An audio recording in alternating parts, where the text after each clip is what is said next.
Greetings, Fright Fan. You're on the line with Nicky Hector, everyone's favorite lunatic. Tonight, I've got a tale of terror that's bound to make your skin crawl. It's a scene from my latest nightmare. That's right, Nicky's back, and he's mad as hell. Witness my triumphant return in Kristopher Triana's Ex-Boogeyman. Here's a scene. Chapter 1.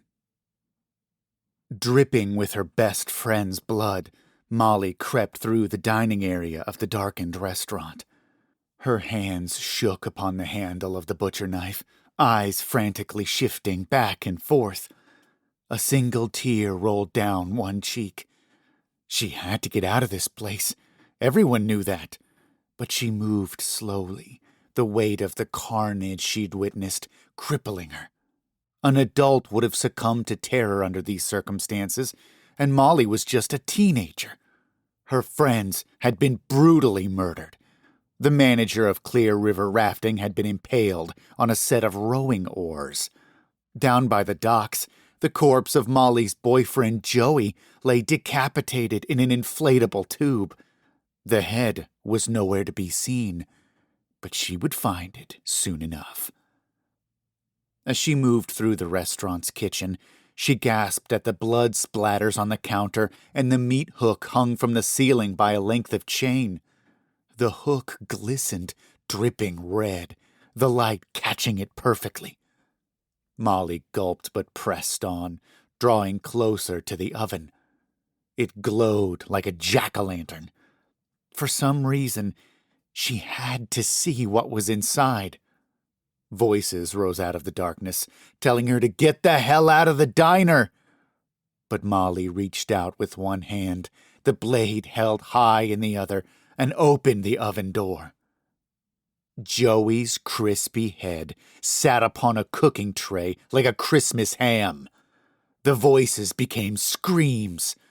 Molly stepped back, bumping right into the creeping shadow behind her, the menacing shape of a man in a butcher's coat. A meat cleaver rose over Molly's head, but it was no normal cutlery.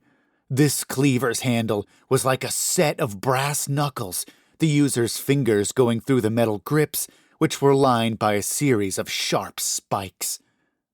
Molly's feathered hair spun as she tried to escape, her too tight shorts clinging to her, and the cleaver came down, slicing her arm as she dodged out of the way. A single beam of moonlight fell into the kitchen. The killer had not been fully revealed to her yet, but everyone here knew who it was. In a daring effort, Molly lunged at her attacker with the knife, and the blade entered his eye socket in a grotesque display of gore, drawing cheers out of the darkness.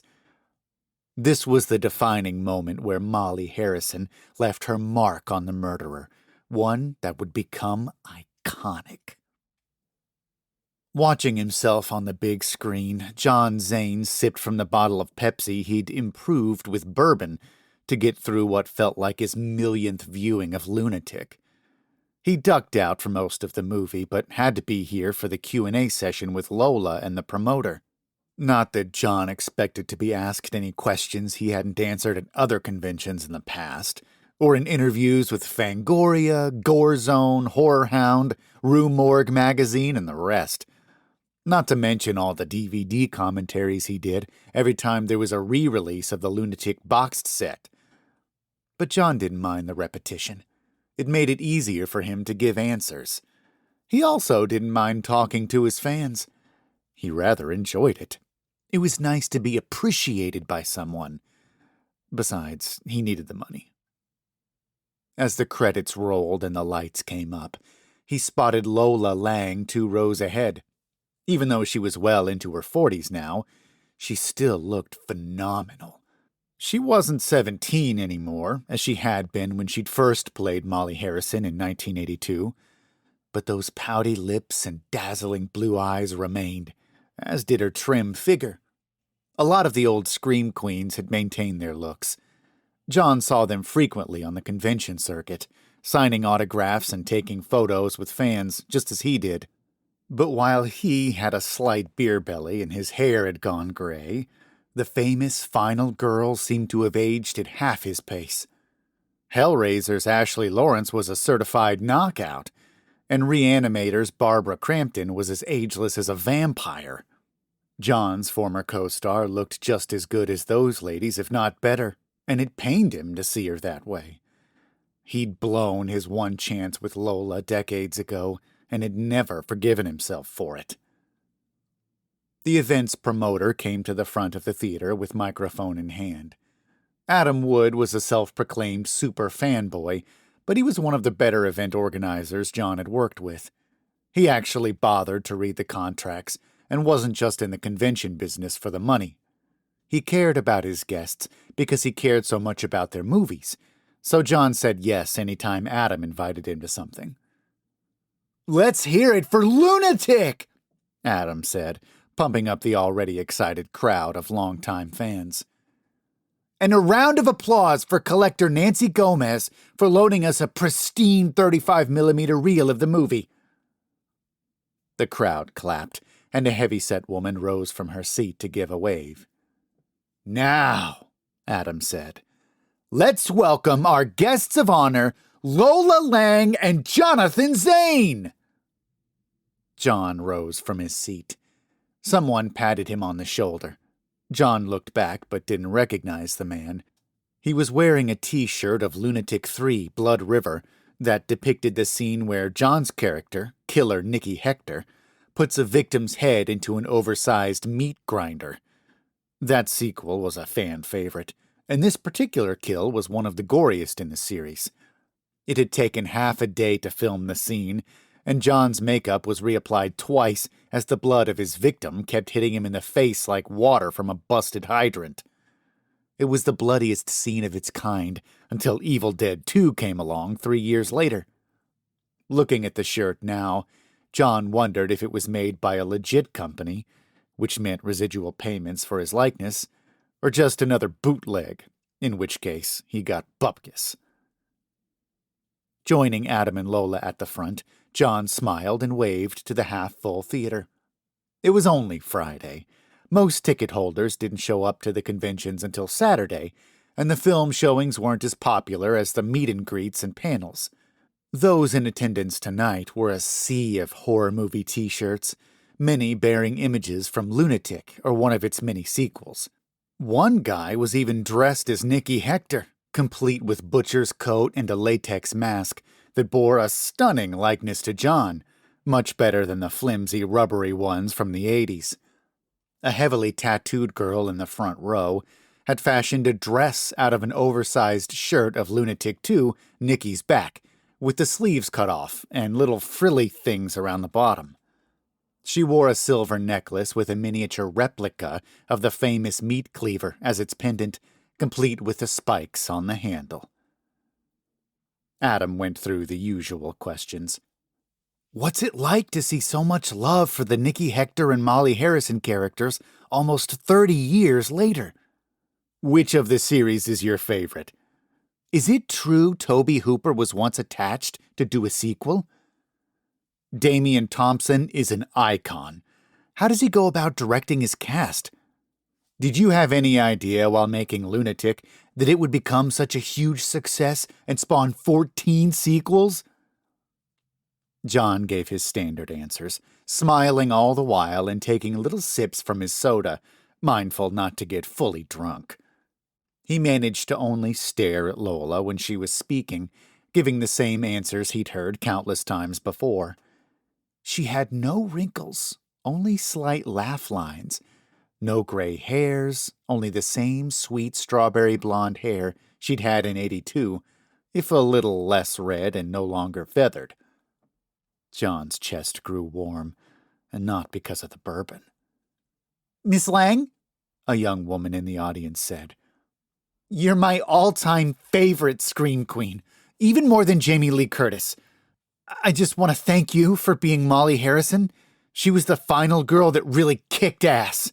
It meant a lot to me growing up to have a hero like her." Lola put her hands over her heart. "Oh my, how sweet of you to say thank you." The young woman's eyes grew wet, and she sat down, not wanting to embarrass herself. But she was hardly the first woman to praise the character for being a strong female lead. Molly Harrison was a final girl stereotype in the first film, but as early as Part 2, she was not so much a victim as she was a heroine, and by the time Lola made her return to the series in '86, her character was actually hunting the seemingly deathless slasher, hence the name Lunatic 5, The Revenge of Molly Harrison. The man who'd patted John on the shoulder stood up next. "Hey guys, I'm Ricky. Big fan of the whole series, even the ones at the end." Giggles fluttered through the crowd. John had grown used to the lukewarm reaction regarding the later sequels. He told himself it wasn't mockery and kept on smiling. "Anyway," Ricky said, "I was wondering what projects y'all are working on right now and if you can tell us anything about them." The warmth in John's chest left him, and he looked at the floor, wondering what he could possibly say. It was hard to lie to superfans. They knew more about what was going on in the genre than he did. Stalling for time, John turned to Lola. "Ladies first." "Thanks, John." Lola interlinked her delicate fingers, the diamond of her wedding ring sending knives of light into John's eye. She gave the fan her Colgate grin. "I've just directed a short film that'll be making the festival circuits this fall. And yes, it's horror." Chuckles and light applause. "It was more of a passion project for me. I don't do much acting these days. I enjoy being behind the scenes and spend most of my time on the charity." Always the philanthropist, Lola was involved with a program that brought war veterans together with service dogs. She always put half her earnings from these events toward the cause, which made John feel like a scumbag for keeping every dime he made, even though these events were his main source of income. Suddenly aware of the silence, John realized everyone was looking at him. It was his turn. His mouth lost all moisture. He brought up his soda, but the bottle was empty. "Well," he said, "right now I'm sorta between projects." Yeah, he thought. 7 years between. "But I've been in talks for a new horror piece," he lied. "I can't share much about it yet, though." Ricky nodded. "Cool. Can you at least tell us if it has to do with the remake?" John furrowed his brow. "Remake? Well, yeah." The fan looked to his fellow fans, some of which were nodding. "I read about it on Bloody Disgusting." "Uh-huh," the girl in the dress said. "I saw it on Dread Central the other day." Someone mentioned a Twitter feed, followed by other remarks from the crowd. John only heard murmurs. It was as if his ears had closed up to protect him. This had to be a bogus report. A remake? No one had said anything to him about a remake. He turned to Lola, hoping she could give him some answers, but she seemed aloof and disinterested. Did she know? Had anyone reached out to her about it? It would be ridiculous for Lola to have been approached before him. He'd starred in every single movie. Lola was only in 3 of them. He was the man who'd made Nicky Hector one of the most celebrated villains in the history of scary movies, on par with Michael Myers and Jason Voorhees. And like Freddy Krueger, his character wasn't taciturn and didn't wear a mask. John was that character, just as Stallone was Rocky and Arnold was the Terminator. After the first film, there had never been any discussion about the Lunatic franchise that didn't involve him. "The remake," he said, as if he knew what he was talking about. "Right, the remake. Are you going to be in it? Maybe in a cameo or something?" John bit the inside of his cheek. Cameo. "Well," he told his adoring fans, "like I said, I can't divulge anything at this stage." Thankfully, the rest of the questions were banal, and John could answer them on autopilot. An inferno was germinating inside him now, fueled by insult, anger, and paranoia. He told himself it was just one of those Hollywood rumors that don't mean anything. Maybe it was some blogger's prank to dupe fans of the franchise. If there were any truth behind it, surely he would have received a phone call. He damned well better. He was Nicky Hector. Lunatic was nothing without him. Remake, he thought, over my dead body. Unable to reach his former agent, John called Damian Thompson. They hadn't spoken in a while, but John figured he was the best person to ask about this nonsense, Damian being the writer and director of the first film. John jumped right into it. I've just heard there's talk of a remake. Is that true? Yes, Damian said. His accent as Yorkshire as ever, though he'd lived in America for decades. They've reached out to you already, have they? No, they didn't. I'm just hearing this through the grapevine. A fan told me, for Christ's sake. That's why I called you. I figured you might know what the hell's going on. Damian cleared his throat. I probably know as much as you or that fan. I doubt it. You've been involved in all of them, same as me. Not much since we all reunited for Part 5. I'm retired now, John.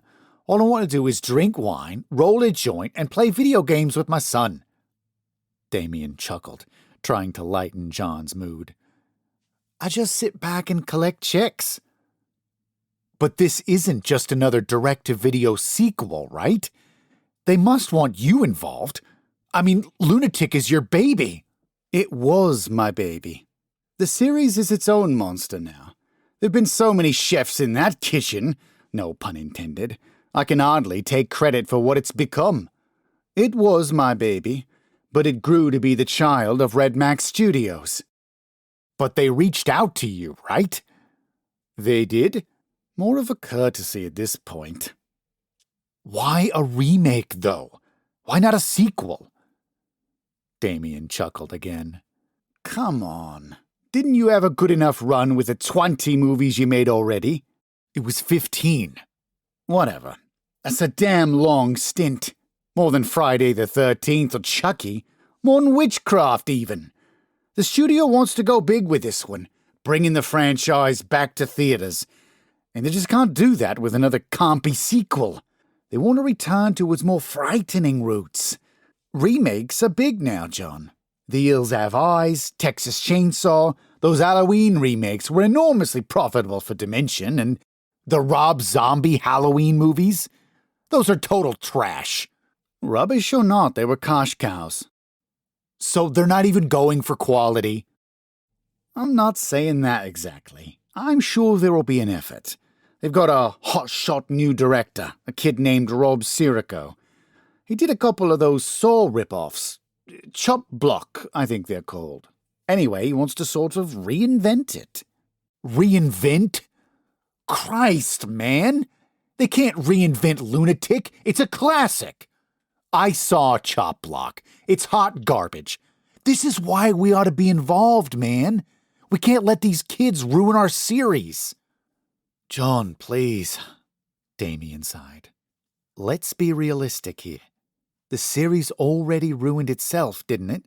I mean, once Nicky Goes Hawaiian came out, he was more stand-up comic than slasher. Hey, that one was supposed to be called Lunatic 13 Blood Cruise. I didn't like that they renamed it. The title isn't the point. Nicky became the character the audience rooted for. Instead of being afraid of him, they laughed as he did all his wacky kills. And what was that last one you made? The one on the moon? Now it was John's turn to sigh. Lunatic 15, Nicky on Mars. But that was supposed to be Space Madness. The director was a hack. He added all those corny jokes to the script. Either way, it was all a comedy, and that's just not in right now. And besides, the film did very poorly, right? That's why there hasn't been another one in almost a bloody decade. Red Marks isn't interested in continuing with that incarnation of Lunatic. They want to make it scary again, and frankly, I don't blame them. John took a deep breath to keep from shouting. They can't do it without me. I am Nicky Hector. John, think about it. You what now, 50? In the first film, Nicky was only a teenager. He blended in with all his victims. The old shock ending was it being the son of the restaurateur doing the killings, and not the man himself. They can hardly have you playing a teenager now, can they? It's not 1982, John. It's 2010. I know what year it is. No need to get snippy with me. I'm just telling you the facts of the matter. Now look, I was thinking maybe you could do a cameo. At first I thought it'd be fun if you played Nicky's father, but... So you are involved in this? Well, not as such. I did one lousy conference call. They're giving me an executive producer credit, but it's merely a marketing ploy. Damien Thompson presents. If they put my name on it somewhere, it'll draw in the fans. You know how they can be. Course I do. I'm at a fucking horror con right now. The fans still love me too, you know. Without question. A dog barked in the background. Look, John, I have to get going. I think the dog needs to have a poo. But hey, don't get worked up about all this. The film is only in pre-production. They'd have to be mad not to put you in a cameo, even if they are trying to clean the slate, as it were. The idea of appearing as a cameo made John's blood burn. Even a supporting role would be an insult, no matter the size of the paycheck. If he couldn't portray the character he'd made famous, the only role he'd ever been known for, he'd rather die before starring in another lunatic movie. It was good talking to you, John. If you ever do a con out here in L.A., do let me know. We should do dinner. The dog barked again. Gotta go. John said goodbye, but Damien had already hung up. The retired director had pets to tend to and wine bottles to open. What did he care about Lunatic as long as he kept getting checks for his intellectual property? He'd had a long career, both in indie films and big Hollywood productions. Mostly scary movies, but a few action and sci-fi adventures too. He wasn't as big of a deal with horror fans as John Carpenter or Wes Craven, but he was close. Damien could afford to retire and live comfortably off royalties. He didn't have to make whorish public appearances just to pay the rent on a crummy apartment. He wasn't divorced with 2 estranged kids. The director didn't need to hang on to Lunatic because he'd had so much success outside of it. If John wasn't Nicky Hector, he was nobody. Just an ex-boogeyman.